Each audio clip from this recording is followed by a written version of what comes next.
رہا ہے تو خدا کا کلام ہمیں کیا سکھاتا ہے؟ پھر ہماری شفا یقینی ہو جاتی ہے۔ آج ایمان رکھنے کی ضرورت ہے کہ ہماری کوئی مشکل وبا بیماری کیوں نہ ہو، جب ہم اس بات پر ایمان رکھتے ہیں، مسیح یسوع کی پاک اذیت پر، دکھوں پر ایمان لاتے ہیں، تو پھر وہ شفا ہمارے لیے یقینی ہو جاتی ہے۔ اس لیے خدا کا کلام جو ہے وہ اس آیت کے ذریعے سے کہ اسی کے مار کھانے سے ہم نے شفا پائی، اور لوگوں نے یقین بھی گایا تھا کہ تیرے مار کھانے سے میں نے شفا پائی ہے۔ خدا کا کلام یہ بیان کرتا ہے میرے عزیزو کہ آج بھی یہ قوت جو ہے، یہ قدرت جو ہے، روح القدس کے وسیلہ سے دنیا میں کارگر ہے، اور آج بھی اس کے وسیلہ سے معجزات ہوتے ہیں۔ کلام مقدس میں بھی ہمیں پتا،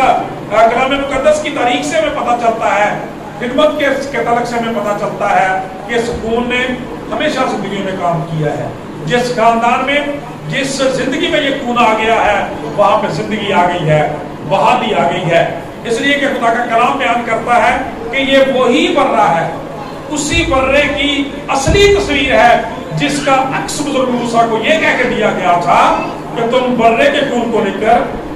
دروازے کی چوکھٹ اور بازو پر لگا دینا۔ تو خدا کا کلام بیان کرتا ہے اس گھر میں موت داخل نہیں ہو سکتی، وہاں پہ زندگی، بحالی اور شفا آ جائے گی۔ خدا کے کلام کے مطابق جب ہم مسیحی تاریخ کو دیکھتے ہیں تو آپ نے جوڈا بن نہور کا نام سنا ہوگا، یہودا بن نہور کا نام سنا ہوگا۔ ہماری مسیحی تاریخ یہ بیان کرتی ہے کہ اس وقت بھی کوڑ کی بیماری بہت عام تھی، اور اس کا پیریڈ بھی یسوع مسیح کے درمیان کا پیریڈ ہے کہ جن دنوں یسوع مسیح زمین پر خدمت کر رہے تھے، انہی دنوں یہ جو بنی اسرائیل تھے، یہودی لوگ تھے، وہ رومیوں کے تابع تھے اور ان کے غلام تھے، اور یہ جو جوڈا بن نہور تھا، یا جسے یہودا بن نہور کہتے ہیں، بہت اپنے وقت کا ایک عظیم سورما تھا، بہت بہادر تھا، لیکن وقت اور حالات نے کچل دیا، وہ اپنے خاندان سے بچھڑ گیا، رومیوں کے خلاف لڑنا چاہتا تھا، اسے پکڑ لیا گیا اور اسے قید کر لیا گیا۔ اس کی ماں اور اس کی بہن دونوں کی دونوں سے جدا ہو گئی، اور کوڑ جیسی وبا کا، بیماری کا شکار ہو گئی۔ بہت سارے لوگ جو تھے کوڑ زدہ تھے، وہ بھی کوڑ کا شکار ہو گئی، اور جس طرح سے کوڑ کی بیماری کے لوگوں کو کوڑ کی بیماریوں میں کے لوگوں میں پہنچا دیا جاتا تھا، بستیوں میں پہنچا دیا جاتا تھا، ان کو بھی باہر نکال دیا۔ آج کے لفظوں میں کہتے ہیں کوارنٹائن کر دیا گیا، انہیں بھی وہاں پہ پہنچا دیا گیا۔ اور جب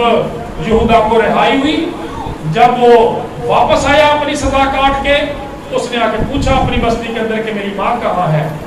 تو تاریخ بتاتی ہے، مورخین بتاتے ہیں کہ اسے بتایا گیا کہ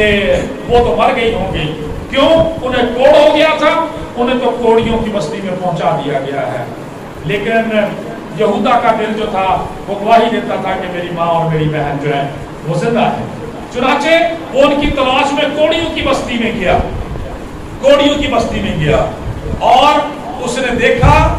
وہاں پہ ڈھونڈتا رہا، تلاش کرتا رہا، اور وہ ان کو نہ ملی۔ بڑی مشکل کے بعد وہ انہیں ایک غار کے اندر، اندھیرے کے اندر ملی، لیکن انہوں نے اشارہ کیا کہ تو ہمارے قریب نہ آنا، ورنہ تو اسی کوڑ کا شکار ہو جائے گا۔ اور ہسٹری یہ بتاتی ہے کہ ٹھیک اسی دن کا یہ واقعہ ہے کہ جب جوڈا بن ان سے مل کے واپس چلا گیا، ان کے کھانے پینے کے لیے، ان کی رہائش کے لیے کچھ انتظام کرنے کا، ان کی بہتری کا سوچنے لگا، ان کی بحالی کا سوچنے لگا، ٹھیک اسی دن خداوند یسوع مسیح مصلوب ہوئے۔ اور ہسٹری یہ بتاتی ہے کہ اسی دوران جب یسوع مسیح مصلوب ہوئے تھے، جب ہم پڑھتے ہیں کہ زلزلے کا، آندھی کا، طوفان کا ذکر بھی بائبل مقدس کے اندر ہے، تو وہ ایک نالا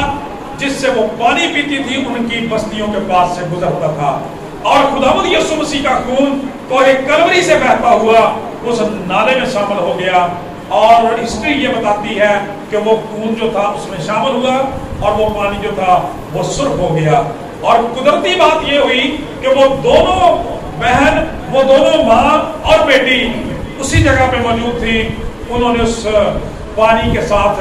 غسل کیا، اپنے آپ کو دھونے کے لیے وہ اس گھر سے وہاں پہ آئیں، اور جب انہوں نے اپنے منہ کو دھویا،